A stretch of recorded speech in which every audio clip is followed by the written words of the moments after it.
I've reviewed quite a few microphones over the years, and I've always found that the $50 to $100 range seems to be home to the best bang-for-buck USB mics on the market. There are also some lesser-known brands in this price bracket that can offer impressive value propositions.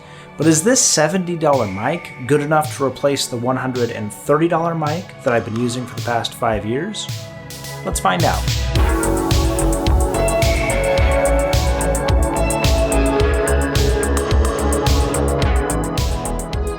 The Tonor Orca 001 is a USB condenser microphone that retails for about $70, but I've seen it for as cheap as $56 on Amazon. Tonor sent me this sample, and I'll be giving it my full review and impressions. And if by the end of this review you decide to purchase anything I mentioned in this video, please consider using my affiliate links in the description below. Included in the box is the microphone, shock mount, stand, threaded adapter, USB-C cable, and user manual. The mic, shock mount, and stand come out of the box pre-assembled, simplifying the setup process immensely. The included adapter allows users to attach the mic to any standard 5/8 adapter for greater mounting flexibility. The braided 2-meter USB-C cable has an adapter attached to one end to ensure compatibility with either USB-A or USB-C devices. The angular black body and red accents definitely pass the gamer vibe check. That being said, the branding is minimal and it wouldn't be outrageous to use in a more professional environment. However, further cementing this device in the gamer category is the RGB gain indicator up front. The color changes from pink to blue and then green to yellow before indicating its max sensitivity with a red light. The metal stand has a black finish and is weighted in a way that prevents it from being easily knocked over. The mic with stand comes in at a robust 1.5 pounds and sits almost 10 inches tall. It leverages a non-adjustable cardioid pickup pattern with a frequency response of 50 to 16,000 Hz and a sensitivity of -38 decibels. Unlike other devices in this category, the Orca doesn't require any additional software or special drivers to function. Its plug-and-play functionality ensures broad compatibility across PCs, Macs, smartphones, and Xbox consoles. Unfortunately, do not natively support USB microphones, and that includes the Tonor Orca. The RGB light at the front is bright and nicely diffused. In addition to the sensitivity buttons, there's also a toggle for built-in noise cancellation that lights up orange when enabled. On top, there's a capacitive mute button for quick one-touch muting. However, the mic can also be muted by turning the sensitivity all the way down. When the mic is muted, the RGB light turns off. On the bottom, there's a USB-C port to connect the mic to any device of your choosing. Down there you'll also find a 3.5mm jack for zero latency mic monitoring. The adjustable stand allows for the mic to be tilted up to 90 degrees, and a cutout at the bottom provides a tidy path for the cable to follow. The Orca has to be one of the simplest devices I've set up in a very long time. I literally took it out of the box, plugged in each end of the cable, and started recording. The stand is heavy, robust, and has a soft padding on the bottom to prevent scuffing or scraping. I really like the look of the shock mount, and the fact that it's included is a great perk. However, these little bungees are so short, I'm not entirely convinced they absorb too much shock or vibration. Lightly tapping my palm on the desk 5 feet away still clearly comes through as low frequency noise. Additionally, the clearance is so tight between the mic and the stand that at a certain angle they actually touch. If the mic is making physical contact with the stand, that almost completely negates the benefit of the shock mount. I like the idea of the capacitive mute button up top, but it's very easy to hit this by accident when adjusting the mic. The RGB gain indicator is a nice touch, but if we're being honest, it's a bit gimmicky. A simple knob would have sufficed and would honestly have been less ambiguous than an RGB light. Quick, what's the sensitivity set to? Dark blue. And it's kind of teal on top. You see what I mean?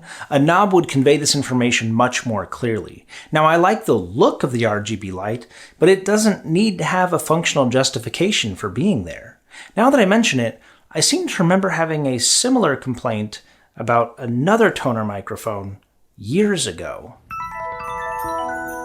Although I do praise the microphone for having gain adjustment to begin with, I much prefer having a dial because looking at these two buttons, I can't tell just how sensitive my microphone is right now. I have to make adjustments, record it, and listen back to it, and then make adjustments from there. As opposed to something like a Blue Yeti that has an actual dial on it, I can just look at it and see how sensitive my recording is going to be, and I may want to make adjustments depending on the scenario that I'm in.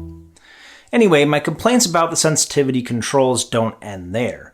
In all of their marketing and information, Tonor refers to these buttons and this light as volume. I think that's a bit confusing, as you can have headphones plugged into it. The headphones not only deliver real-time monitoring, but also whatever media is playing on the device the mic is plugged into. Calling it volume could lead people to believe, understandably, that these buttons control the audio volume. In reality, these control the gain or mic sensitivity level. Unlike more expensive options, the Orca doesn't have the ability to change pickup patterns. Cardioid is the only available option. While this will work for the vast majority of people, it may deter customers with bidirectional or omnidirectional use cases in mind. But quirky design choices and lack of an adjustable pickup pattern aside, what really matters for microphones in this price bracket is the recording quality.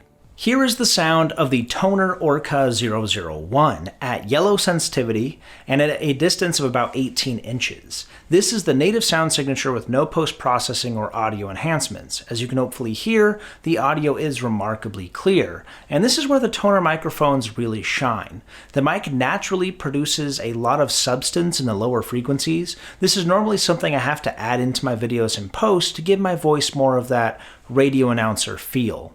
The mids and highs are also strong and free from noticeable distortion. It's quieter than I was hoping, but that can easily be fixed in post. Background noise is more pronounced here than with other more expensive mics. As I mentioned, it does have a button for noise cancellation, but it's very aggressive. Allow me to demonstrate. With the noise cancellation on, it introduces a noise floor that completely mutes the mic when I'm not speaking. It cuts in so quickly that it ends up clipping the beginnings and endings of my words. It also tries to actively suppress noise as I'm speaking, but ends up introducing distortion that's just as, if not more, distracting than the original background noise. I would not leave the noise suppression on for any professional recording or podcasting. I think it's only suitable for gaming comms and only if you're in a particularly loud environment that you have no control over. Instead of enabling the noise suppression, the sensitivity can be lowered to decrease background noise. However, I'd have to get closer to the mic in order for you to hear me properly, and being too close to the mic introduces vocal plosive distortion from P's and sibilants from S's, and it also doesn't help that adjusting the sensitivity while recording creates a loud and distracting pop, something that wouldn't be a problem if you had a knob. I genuinely like Tonor microphones. I've reviewed 3 or 4 of their products and they consistently punch well above their weight class. That trend continues here with the Orca 001. The audio sounds great, the fit and finish is impressive, and setup was a breeze. The shock mount is a nice value add, but its diminutive size, placing the mic so close to the stand, makes it almost as much of a gimmick as the RGB volume indicator. While the stand is nice, I still recommend mounting the mic to an arm to fully shield it from surface vibrations. But to be fair, I would always recommend this approach regardless of the quality of the microphone or included stand. See the description for my recommendation on an affordable mic mount. If you keep your microphone in your shop for your videos or don't record video at all, then I recommend investing in a pop filter. This will allow you to stay nice and close to the mic without overloading the diaphragm. And these can also be found for around $15, again using my affiliate link. So will I swap out my more expensive mic for this impressive and less expensive option? No, probably not. However, if I were just starting out and I heard these two mics side by side, it would be tough to justify spending almost twice as much for the Blue Yeti. For $70 or less, the Tonor Orca 001 is an excellent choice. Thank you for checking out this review, and if you want to watch other microphone reviews that we've done, please see our previous videos over here. Links to our affiliate pages and merch can be found right below that like button, and stay subscribed so you know when our newest videos are available to watch. Thanks for watching today, and I'll catch you in the next one.